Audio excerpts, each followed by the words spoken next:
Kasukoli breaking news. Choino manya eggwanga olunaku lwa leero Boxing Day likedde mu kiyongobero olw'okufuna amawulire ag'okufa kwa akita wa Ebonies. Bangambye essaawa zino abadde takyaliyo era bangi bamubise ne bagamba nti omusajja afudde. Era wabaddewo akafaananyi akatambuzibwa nga kalaga ono nga bamusibye engeri y'ekigoye mu kifuba era ng'alinga ali kukanyula. Era amawulire gazze ssaawa nga 6 ogw'ekiro.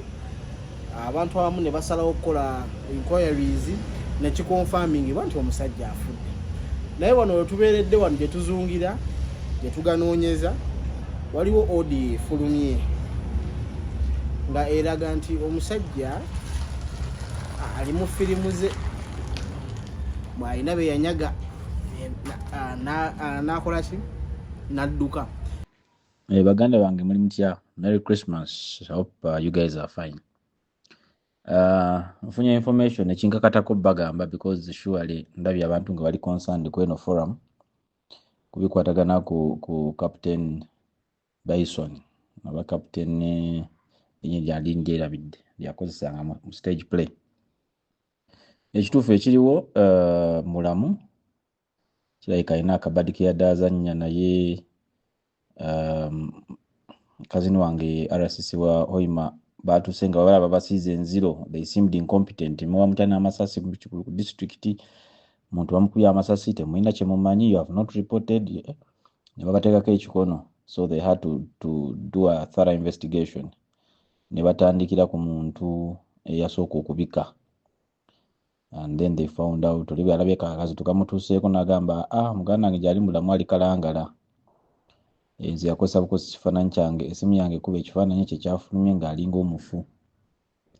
Mumbiveeko oli yeewambye bawa reported speech ebigambo si byange. So Jamiru ne baganda bange abalala Jeff abaani temweralikira Bison gyali kirabika alina ke yadde abaza ne kayinza okuba kamusobyeko kagenze kkono. Si mufu, muganda waffe mulamu. Omanyi ekisinza okukwata abantu attention kiri kimu okuba nti nga kigambibwa nti ono omukulu Captain Ricky bamukubye masasi. Abantu ne beebuuza amasasi agavuze Hoima gye bagamba gye gavuze nga tebanaba kulaba ene police official statement ng'egamba nti oba wabaddewo ene shooting mu side ze ye Hoima.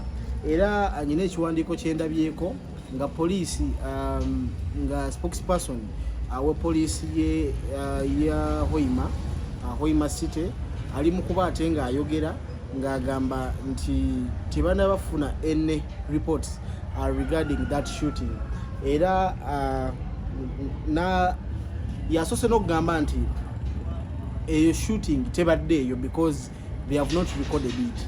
So kati awo okubuusa ne kujja tubadde tukyali awo ne tugwa ku audio eya muganda gwosobola okuyita muganda wa Captain Ricky era nga y'omu ku ba RCC aba Hoima City ng'ategeeza ng'agamba nti ekifaananyi ekyo ekyafulumye kikadde era kyakubwa dda era omukulu Captain Ricky essaawa zino aliwa ali kalangala gy'awangalira wadde mbadde mugamba nti yafuluma nti taliimu ali mu ggwanga lya wabweru whereby mwali mu Uganda era ali side z'e Kalangala.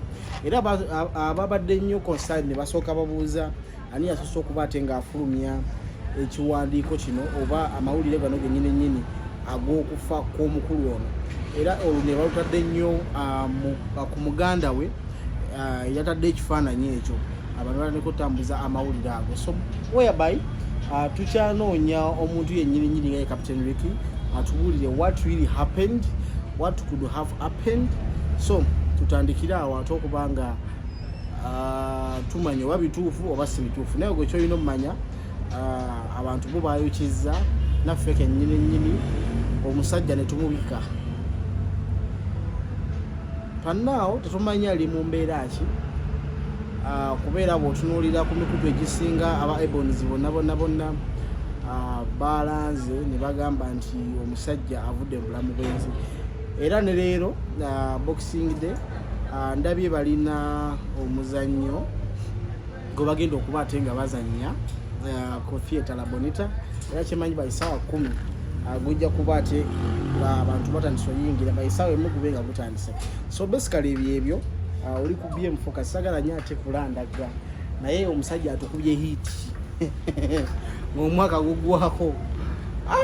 Anna abaana nga bapostinze acting ze yakola ne bazizze eri. Anyway byebyo, subscribing, liking, sharing. Merry Christmas and a Happy New Year. Manyi munnaye Christmas yo yawedde sagibaagaliza kati ndowooza kambagalize happy 2025 happy 2025 yeah. Mukama bankumiremu eraba.